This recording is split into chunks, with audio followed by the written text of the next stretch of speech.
الله الرحمن الرحيم الحمد لله رب العالمين والصلاة والسلام على رسوله الكريم وعلى آله وصحبه ومن تبعهم بإحسان إلى يوم الدين أما بعد. Respected brothers, Assalamu alaikum wa rahmatullahi wa barakatuh. The month of Ramadan in the Quran, when Allah mentions it, He mentions it with the word taqwa. لَعَلَّكُمْ تَتَّقُونَ. This is a word I want to talk about today, inshallah. Inshallah, I won't be taking too much time. 10, maybe 10-15 minutes, inshallah. So in the Quran, when Allah describes the word taqwa, taqwa comes from the word wiqaya, which means a shield. And as we all know, when people use shields, shields are used as a means of defense from something that is going to harm you. So when Allah subhanahu wa ta'ala, He describes fasting, He says, لَعَلَّكُمْ تَتَّقُونَ. And it's very interesting that once Umar ibn Khattab radiallahu ta'ala anhu, he was asked about what is taqwa. And he said, taqwa is like a person who travels down a path, and this path is very narrow. And on either side of this path, there are thorny bushes. And the person is wearing cotton clothes. And as you know, if a person with cotton clothes tries to pass through this, the thorns will prick their clothes and tear it. So taqwa in life is very similar to this. It's where a person understands the purpose of their life and understands that Allah is watching them all the time. This is why when a person prays their salat, salat is a state where a person gains a level of consciousness of Allah subhanahu wa ta'ala. When you say Allahu Akbar, you say Allah is greater than everything in the whole universe. And when you put your head down into sujood, Subhana Rabbiyal A'la, you're saying that Allah is the one who is pure of any defects. And Allah subhanahu wa ta'ala is the highest. Now in the month of Ramadan, why does taqwa have a strong correlation with fasting in Ramadan? This is because the ulama say that fasting is staying away from three things. Whereas everything else in Islam, whether it's salat or whether it's your zakat, it's always giving something. You're always giving your wealth in zakat. And you're always giving your time to pray your salat. And you're always going and spending your wealth and giving your body and your time for hajj. But when it comes to fasting, fasting is very different. Fasting is actually cutting down on three things. In fact, staying away from three things, which is eating and drinking and intimacy. And because a person stays away from these things, what happens is a person is put into a state where they are not normally comfortable with that situation. We call this in English, a person is taken out of their comfort zone. And when we're taken out of our comfort zone, this is the time when human beings begin to show their true colors.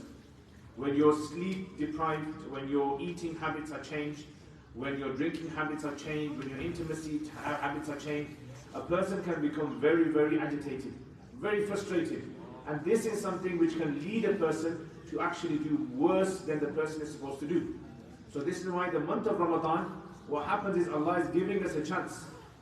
He gives us a chance to be able to become better people. If a person passes the entire month of Ramadan, and this person stays away from eating and stays away from drinking and intimacy, but he doesn't make an effort on trying to benefit himself, the end result of Ramadan will be that Ramadan will be like all the other 11 months of the year. This person simply had a diet, you can say. He experienced a diet. Many people in the world today are on diets, but it doesn't make them better people. Ramadan is meant to not only help you physically in being able to control the intake of your food and drink, but Ramadan more specifically is to make you a better person.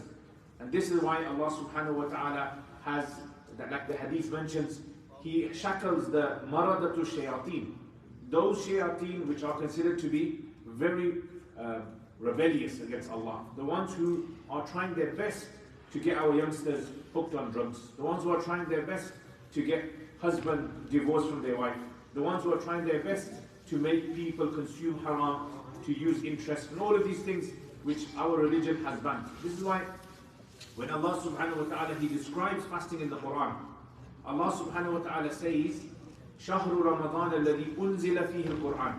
This is the month in which the Quran was revealed.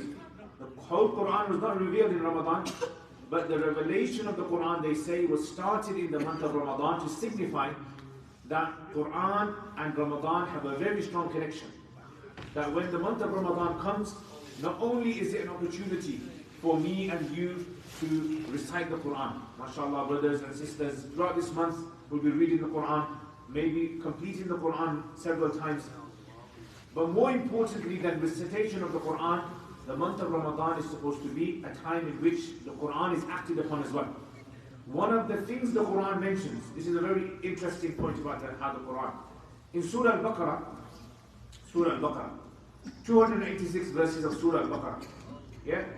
This surah was one of the surahs revealed in Makkah, in Medina, after the migration of the Prophet ﷺ. It is the longest surah in the entire Quran that we have. How many verses? 286. Right in the middle of this surah, in fact, the verse is actually verse 143. Right? So 286 verses. Right in the middle of this surah, 143. Allah says, وَكَذَلِكَ جَعَلْنَاكُمْ أُمَّةً وَسَطًا. In the Arabic language, wasat means middle. So Allah has brought this verse right in the middle of Surah Al-Baqarah to show the Ummah, not only is this Quran a miracle from Allah, that how was it possible that the Prophet ﷺ could have written the Quran himself and think about all of these things and make this verse right in the middle, where the meaning of wasat is also in the meaning of the best as well. So this Ummah, Allah has given testimony in the Quran that this Ummah is to be the measure for the entire world. Now you see, for example, if a person goes to a school, usually when you go to school or when you go to college, the people who are in the highest year, the final year, they are usually considered to be the examples of the whole school. So when the new students come, they have a look at the elder students and they say, these are our best students. So people begin to imitate them. They follow them as role models. Allah has made this Ummah the last Ummah that will come. But Allah has given it the status that this Ummah is considered to be the Ummatan Wasata.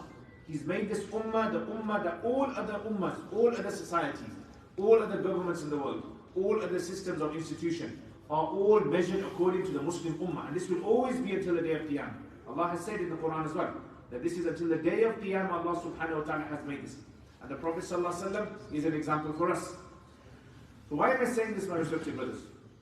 It's because if we do not change ourselves, if we, me and you, whether we're old, whether we're young, male, female, if we do not change ourselves in the month of Ramadan, who on earth is there going to be an example for people to follow? And I'll give you an example. There was a brother. This brother, he wanted to marry a woman, and she was from the UK. She was indigenous to the UK, white, Caucasian, and he was Asian. He was from Pakistan. So he wanted to marry this lady, and he's been with this lady. He's been having, na'udhu billah, may Allah protect us. He's been having, relations with this lady for a very long time, but now he wants to marry her. So he's saying to her, I can only marry you if you become Muslim. Yeah, so she was atheist, she didn't believe in any God. He said, you have to become Muslim for me to marry you. So she said, well, I need to learn about Islam. So what does he do? He buys for her a translation of the Quran, and he gives it to her. She reads this translation. After a few weeks, she comes back to him and she says to him, the book is a very nice book. I am surprised you never showed me this book before. But there's only one problem I have with this book. Everything in this book is amazing. Everything in this book is surprising. But there's one problem I have with this book. And he said, yes, what is the one problem? Maybe he's thinking to himself, maybe if she tells me that one problem, I can go to the Sheikh, the Mawlana, I can speak to him, maybe he gives me the answer to this problem, and then, 100% she's ready for Islam. So she said, the one problem is, I see none of this book in your life. Now think about it. A man, a Muslim man, he wants to marry, he wants to fulfill his desire, and he wants to marry a woman that he's in love with.